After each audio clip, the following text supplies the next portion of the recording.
നിങ്ങളുടെ ഇഷ്ട പരമ്പരകൾ എക്സ്ക്ലൂസീവായി സൺ നെക്സ്റ്റ് ആപ്പിലൂടെ തികച്ചും ഫ്രീ ആയി ഇപ്പോഴേ ആപ്പ് ഡൗൺലോഡ് ചെയ്യൂ. അതിനുവേണ്ടി ബാംഗ്ലൂർ ടീം വന്നുകൊണ്ടിരിക്കുന്നു. Plan B. അതനുസരിച്ച് പുതിയൊരു ഫോർവേഡിനെ ഇറക്കിയിട്ടുണ്ട് ഞാൻ. അവൻ എന്തെങ്കിലും ഫൗൾ കാണിച്ചാൽ സബ്സ്റ്റിറ്റ്യൂട്ട് ബോർഡ് കാണിച്ച് അന്നേരം ഇറക്കും. പിന്നെ പടപട ഷൂട്ട് ഔട്ട് അല്ലേ? അല്ല, നിങ്ങൾക്കെന്താ ശരിക്കും വട്ടുപിടിച്ചോ? ഇവിടെ കഴിഞ്ഞ ദിവസം വരെ ബെഡിലെ തലകുത്തി കിടന്ന കക്ഷിയാ ഇന്ന് ഗ്രൗണ്ടിൽ ഇറങ്ങി ഫുട്ബോൾ കളിക്കാൻ പോകുന്നു. കാശുതാൻ കടവുൾ, എനക്ക് കാശേതാൻ കടവുൾ. അല്ല, നമ്മുടെ മോളോടെ അവളെ ബ്യൂട്ടീഷ്യന്റെ അടുത്ത് അവസാനത്തെ ടച്ചപ്പിലല്ലേ? അല്ല, നിനക്ക് ടച്ചപ്പ് ഒന്നും ചെയ്യണ്ടേ? ഓ, പറയും പോലെ സന്ധ്യക്കെന്തിന് സിന്ദൂരം, ചന്ദ്രികക്കെന്തിന് വൈഡൂര്യം, കാട്ടാറിനെന്തിനു പാദസരം, എൻ കൺമണിക്കെന്തിനാഭരണം, സന്ധ്യക്കെന്തിന് സിന്ദൂരം. ഇങ്ങേർക്ക് ശരിക്കും വട്ടായെന്നാ തോന്നുന്നത്. മനുഷ്യൻ ഇവിടെ ഉള്ളൊരുക്കി നിൽക്കുക. ഈ കല്യാണം ഒന്ന് നടന്നു കിട്ടിയാൽ മതിയായിരുന്നു.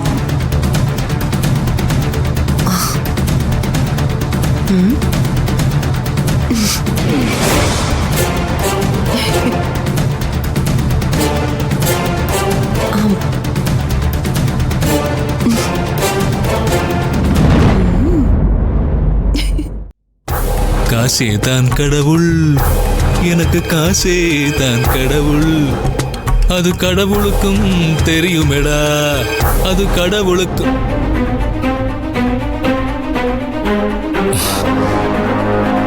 ഇവളെ ഏതെങ്കിലും മുറിയിൽ കരഞ്ഞോണ്ട് കിടക്കുമെന്നല്ല വിചാരിച്ചത്. ഇതിപ്പോ എന്നെക്കാളും ഹാപ്പി ആണല്ലോ. എന്തൊക്കെയോ പ്ലാനുകളുമായിട്ട് ഇറങ്ങിയിരിക്കുകയാണല്ലോ എന്റെ പവിത്രൻ സാറേ. നിങ്ങളുടെ ഏത് വമ്പൻ പ്ലാനും പൊളിച്ചടുക്കിയിരിക്കും ഞാൻ. ഇന്ന് ഹൽദിയല്ലേ, മഞ്ഞ വേഷം ധരിക്കണ്ടേ? അതല്ലേ അതിന്റെ ഒരു ഇത്. ഓ, നമുക്കിതൊക്കെ മതി. നാട്ടിൽ മുഴുവൻ പെമ്പിള്ളേര് ഹൽദി മെഹന്തി എന്നൊക്കെ പറഞ്ഞ് ഇറങ്ങുമ്പോ പ്രസന്റേഷൻ വേണ്ടാന്ന് കൂടി എഴുതണം. സാരിക്ക് ഒരുക്കത്തിനും വേണം 10,000. അത് കറക്റ്റാ. അതെ, ഞാനേ എല്ലാവരോടും ഓരോ കുശലൊക്കെ ചോദിച്ച് ഒന്ന് റൗണ്ട് അടിച്ചിട്ട് വരാം. ശരി ശരി.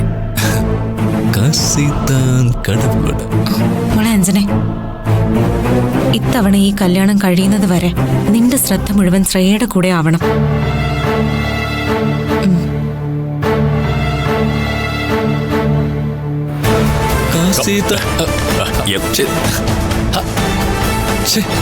എന്തോന്ന് മസലളിയ, സ്റ്റൈലായിട്ടുണ്ടല്ലോ.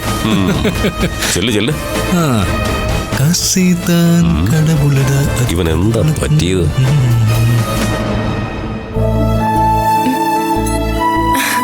വാ,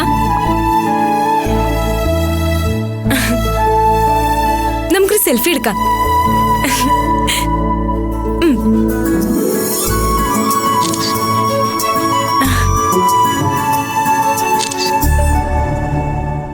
എടാ മോനെ, ഞാൻ ഈ കല്യാണം നടക്കില്ലെന്ന് ഏട്ടത്തിയോട് പറയാൻ പോവാ.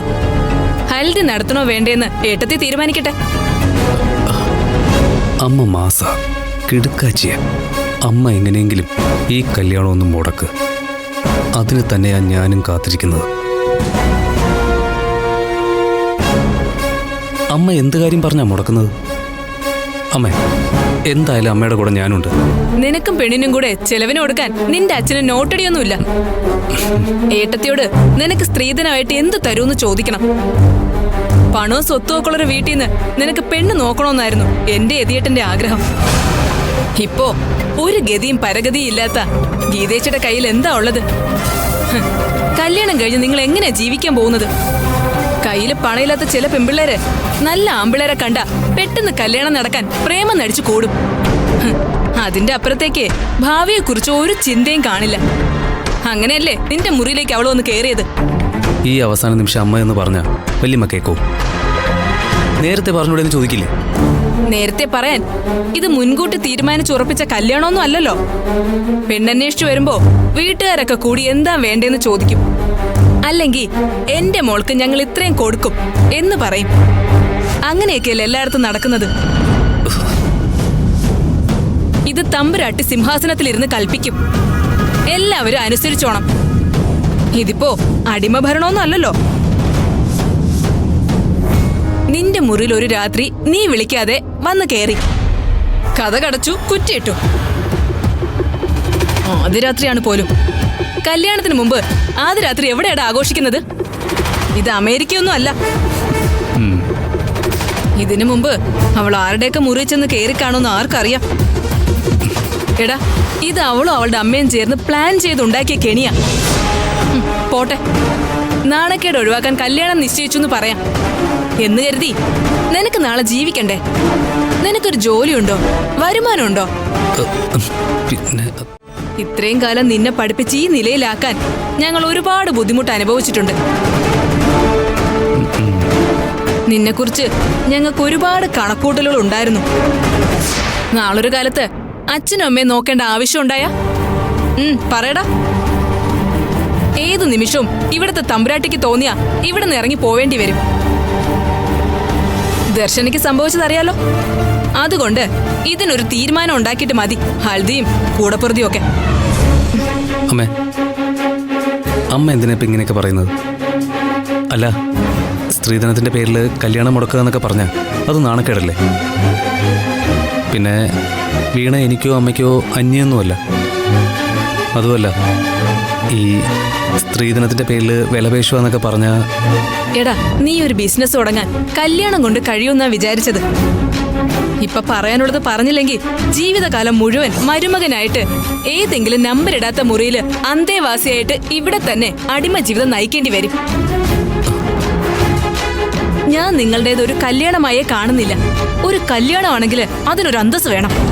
നിന്റെ അച്ഛനെന്നും സുമംഗലേട്ടത്തിയുടെ മുന്നിൽ ഓച്ചാനിച്ച് നിന്നിട്ടേ ഉള്ളൂ. കല്യാണം നടക്കണമെന്നുണ്ടെങ്കിൽ വീണ പോയി ഏട്ടത്തിയോട് സംസാരിക്കട്ടെ. നീ അത് അവളോട് പറയണം. പറയുകയല്ല, ചെയ്യിപ്പിക്കണം. എന്നിട്ട് മതി ഹൽദിയും ജമന്തിയും ഒക്കെ.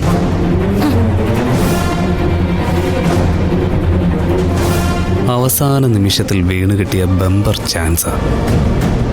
അമ്മ ചെന്ന് കല്യാണം മുടക്കിയ സംഗതി ഏക്കും. പക്ഷേ അത് ഞാൻ ചെന്ന് വീണയോട് പറയണമെന്ന് പറഞ്ഞത് അത് ഞാൻ എങ്ങനെ അവതരിപ്പിക്കും? പോട്ട്, വീണ എന്ത് വിചാരിച്ചാലും എനിക്കെന്താ. പക്ഷേ ശ്രേയ അടഞ്ഞു നിൽക്കുവാണല്ലോ. അവളെ എങ്ങനെയാ ഒന്ന് കൺവിൻസ് ചെയ്യുന്നത്?